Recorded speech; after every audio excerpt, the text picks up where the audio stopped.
The payment function is very useful to calculate a payment on a loan amount instead of writing the equation on our own.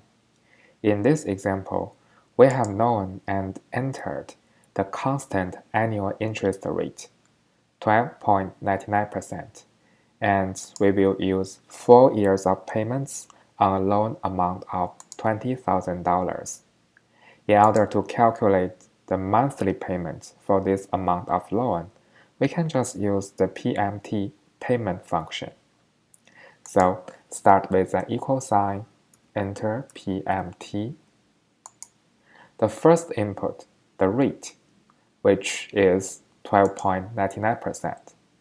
But we need to be careful.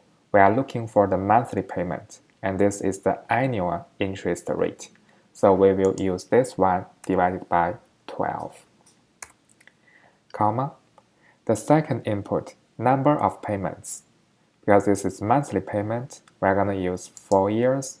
So we will use this value times 12,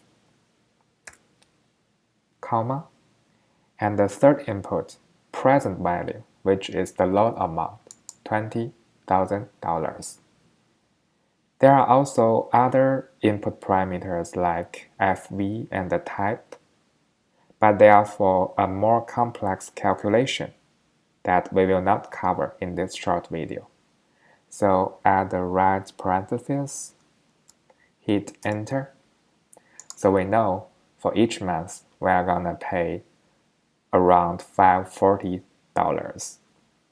By default, this shows as a negative number, but we can just add a minus sign here, hit enter, it becomes positive.